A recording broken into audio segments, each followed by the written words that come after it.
last week we were touching upon how to pick your founders, what kind of people to look for, and then we started to get into some of the hierarchies in your organization, like your board. David loves this thing about setting it up for VPs and things like that. I think we're going to end up talking about that, how to set up your board, just how the management of your company goes. David's the one who knows that most. He's the CEO of our company, and he's put a lot of thought into this stuff, so I'm just going to let you take it away. All right. So first things first is you need to actually incorporate. So at this point, you need to have decided who's going to be the CEO of your company, also known as the president of the company from a legal perspective. Who's going to be the secretary of the company. That's the person who handles all the minutes, paperwork. They make sure you're legally sound, so there's a lot of responsibility there. The treasurer of the company. Typically, that's the chief financial officer. But again, the board has their certain titles: secretary, treasurer, and then the president of the company. And then finally, chairman. Chairman of the board would be someone who typically is also the CEO, but more recent trends have moved away from that to say chairman of the board should actually be separate from the CEO, just to divvy up the power a little bit, because the chairman actually manages the agenda of the board meetings. If you're both CEO and you manage the agenda, that could lead to some potential conflicts of interest. Yeah, it's like having separate branches of government that kind of bleed over into each other. You want to separate concerns. Yeah, so the idea is that the board of directors is actually a check on the CEO. So the CEO is entrusted by the board, and the board meets periodically, typically quarterly, to evaluate the performance and the direction of the company and make sure that the CEO is doing a good job. One of the important parts of having the board is that when you have investors in the company, the board is supposed to kind of represent the interests of the investors. And if the CEO goes off and does something crazy, they can be like, that's going to take the direction of the company in a bad place, and we're going to end up losing money on the behalf of the shareholders. So they will kind of rein in the CEO or fire him, or I'm not sure. Depends on who's on your board. And you touched upon a great point. The ultimate power seat rests in the hands of the shareholders. The shareholders elect members of the board of directors. The board of directors elects the president of the company, also known as the CEO. Mm-hmm. And then the CEO then provides a strategic vision of the company and can then execute that through what's called the president of the company, which, again, is a separate position from the board of director perspective, what the president, or the legal definition of what the president is. So when I say president from now on, I mean someone who actually executes the CEO's vision. So in a startup, most small companies, as long as you're not like multinational or anything like that, or you don't have subsidiaries, the CEO and the president are one and the same. CEO, strategic vision; president, executing the day-to-day. And if you are the president, it doesn't mean that you don't have a say in the vision and all that. And if you're the CEO, it doesn't mean that you can't execute anything in the company. But they're two separate positions for a reason, but typically it's one person. So you want to choose those people to be on your board. You need to have your secretary, you need to have your treasurer, and you need to have your chairman of the board, and then you can kind of, from there, you can already decide who's going to be the CEO or whatever positions you want. But generally, the secretary is in charge of your ledger. Mm-hmm. I think they sign most anything that comes out stock certificate-wise, and I think the secretary is usually in charge of calling for board meetings and stuff. And you can determine it as you want in your own bylaws. Right. But the chairman basically would say, hey, we're going to hold a meeting. Secretary, can you go ahead and send out the invites, make sure that everybody has the legal notice that they need to have, so we don't have any secret meetings kicking people out. I think you need to have a secretary and you need to have a treasurer in order to incorporate. Right. Is that right? Yes, yeah. Absolutely. Also, too, keep in mind that there's some rules. Depends on state by state, but typically you have to have regular meetings of the board of directors. Yeah. You also have to have an annual shareholders meeting. And so if you don't have these meetings, that's a problem, especially if you have someone coming in wanting to invest in your business or even outright purchase your business. They're going to audit. They're going to do their due diligence. They're going to come in and they're going to ask for all your corporate paperwork. They're going to look at all your meetings, all your meeting minutes, all your resolutions. They're going to look check out your financials, and everything. Yeah. It's like worse than an IRS audit. So at the current company that I work at, Jolt, they had to go through some funding at some point. They were a startup. They went through some funding, and they had a guy working in his own little office, just working his tail off, trying to get all the ducks in a row. He was working with an entire team of developers who was trying to organize their records financially to make it all work out.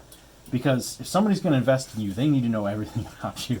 They need to make sure that it works properly and that they aren't sinking themselves, basically. Right. So they're going to want to know all that information. And we take it seriously, and I would implore you to take it seriously as well, to actually have a binder and put all your articles of incorporation, all your corporate bylaws, all your board meeting minutes, and also, too, even the letters where you summon people and you say, hey, come to this meeting, keep that, because it depends on your bylaws, but people need notice. You can't just say, hey, we're doing a board meeting right now, cool, let's do this.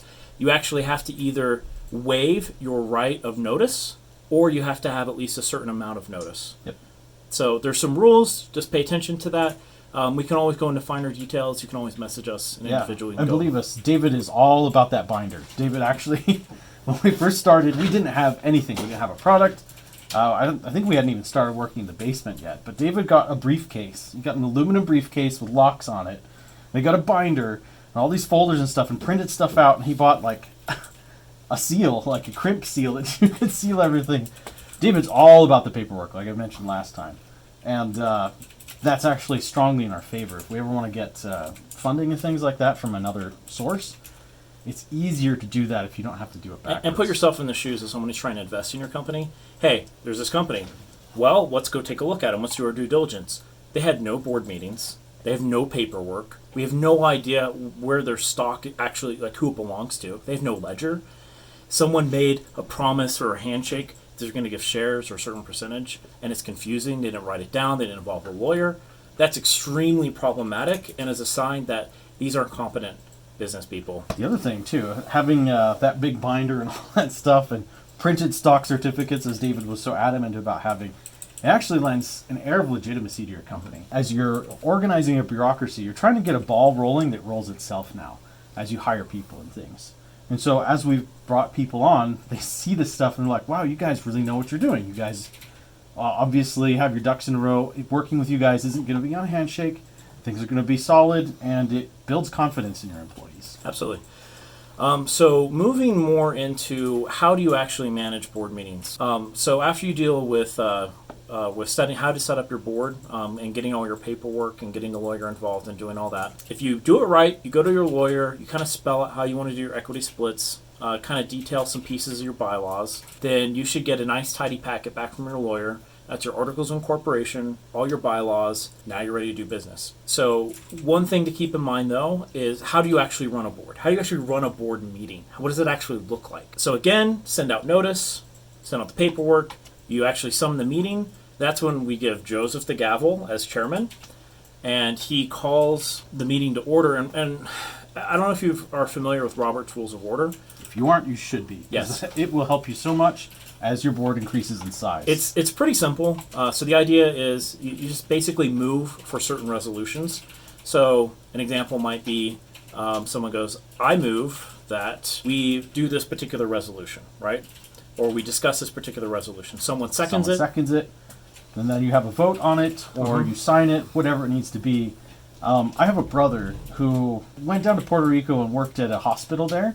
It was a medical school. He was building a hospital for them. And he went to some of the board meetings there, and it was just a mess. Nobody was following an agenda. It was so boring. And he actually kind of took over. He kind of hinted at the chairman and kind of took the meeting over and instituted Robert's Rules of Order. They actually got stuff done. It was like a 2-day board meeting, too. It was insane. Right. But Robert's Rules of Order will keep it intact. And when you send out your invites to your board meeting, you definitely want to send out your agenda. So that way everybody comes prepared. They know what's supposed to be on there. It's clearly defined what you're going to be talking about, and it gets through really fast. And so as the chairman, I'm currently the chairman of BitRunner. Basically, we'll go down the agenda. I'll announce who's there. We take roll.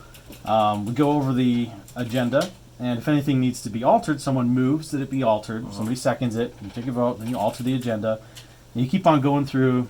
You vote on the stuff you need to vote on. You give reports as needed, and I think that's pretty much it. Yeah. I think we've knocked out our board meetings usually in about 5 to 10 minutes, maybe.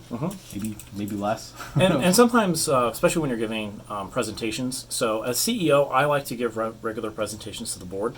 It may sound a little crazy if you're small or just a startup, But the point is to get in the habit of doing this early. Have a paper trail. Have a paper trail.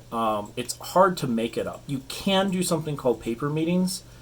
Here there be dragons. It's dangerous to do that because then you get in the habit of not holding regular meetings. And then if you're called on an audit and you can't remember some of the things you talked about or discussed or whatever, and no paper trail.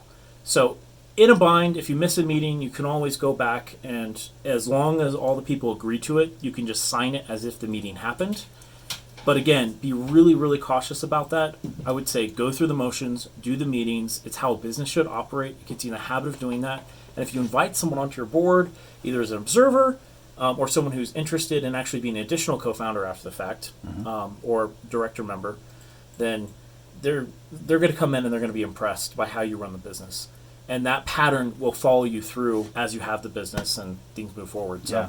So let's move on to the last thing on our agenda here tonight is how to set up your bylaws, quorum, and majorities, things like that. I think mostly just how to do your votes properly. So one of the most important things to do is to have, I think our bylaws actually have it cooked in. I haven't looked at it in like a year because we wrote it and then we kind of left it there. I mean, it's just the three of us right now. But you want to have it cooked in to have tiebreakers.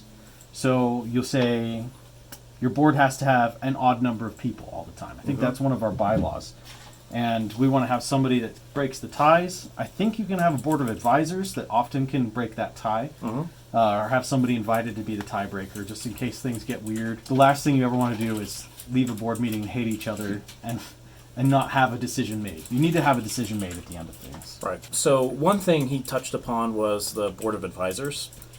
So, for example, if you know someone who is an executive in a corporation, right, has business experience, mentors, right, people that you reach out to, or when you get investors, typically they'll end up being on your board. But if you just know somebody and you want their help and their advice, you can get a board of advisors together where they don't actually vote, but they participate in your meetings. They can be a tiebreaker. They can form a quorum and do that. And it just gives you flexibility that if you do grow bigger, then you have a structure for people who may want to be invested, but don't necessarily want to be too invested, or you don't want to give them too much power influence over your company. Or they don't really care enough to your day-to-day operations, but they show up once a year or something. Yeah, That's fine. right. So back to quorum and majorities. This is kind of important. So we set up our bylaws so that for simple decisions, I think we need just over 50% of the board to agree. If it's going to be something that alters your bylaws, I mean, you kind of think of this like it's the government, right? If you're going to alter the Constitution or something like that, you need to have, I think It's 2/3. it's 2/3 majority, and you have to have like it passes the people as well. And so if you're going to make altering things like that to change your bylaws, you need to have a big majority in order to do that. Or shareholder buy-in. Yeah. So in the stockholder meeting, you can present, or shareholders meeting, you can present resolutions that change how the corporation operates, or things that you want to present to the shareholders, and maybe you don't want the directors necessarily to vote on them. You just want the shareholders to do it directly. You are empowered to do that as well. Yeah. So I think that kind of ties up what we wanted to talk about tonight. What we'd like to do is to put some of this information up online for you guys, and maybe we'll figure out a way to make it easily accessible to you. We'll figure out the details. We talked to a lawyer, and he had us go through this big list of things to decide before we went in and tried to make the bylaws and everything. And that helped a ton. We're going to try to get some stuff up there that helps you guys to figure out what you need to do and what kinds of things to think about specifically. Because we recognize it's a barrier of entry. Yeah. I like paperwork, but most people don't. I'm weird. Yeah. And so either find someone that really likes paperwork and wants to handle that, or find some boilerplate online, and hopefully we can provide some for you, some advice and guidance in making the process easy. Because it's complicated, you should know about it, you shouldn't have to live and breathe it, so we'll do what we can to help you out. Yeah. And we're not lawyers, so don't take our stuff and Yeah. try to make it work. We'll give you the stuff to think about, and then you take that to a lawyer. Yeah. I highly recommend Yeah, it. we are not responsible for your downfall. Exactly. So, as you guys know, we are hosted by BitRunner. Well, we're not sponsored by BitRunner. We are BitRunner. Our application is to help entrepreneurs to be able to take care of scheduling and their payments easily, because that's other stuff that just people hate to do when it's just a team of 1 or 2 people, and you have to do billing, and you got to take your small claims courts and stuff when you're like, I should be out landscaping, or I should be doing whatever it is I do as a business owner. So we're currently in development. Check us out when we launch. We're hoping for a launch at the end of the summer of 2019. We will see. It's Yeah. always a difficult process. We're normally working 1 to 2 nights a week. Yeah, and another disclaimer too: we're not experts. We're kind of in the middle of this as anybody else, right? And so, if you have any suggestions for us or clarifications or corrections, also let us know. Yeah, we're here to give you guys ideas. So if you liked this video, share, subscribe, like us, etc. And if you have questions, just email us at comments@bitrunner.com.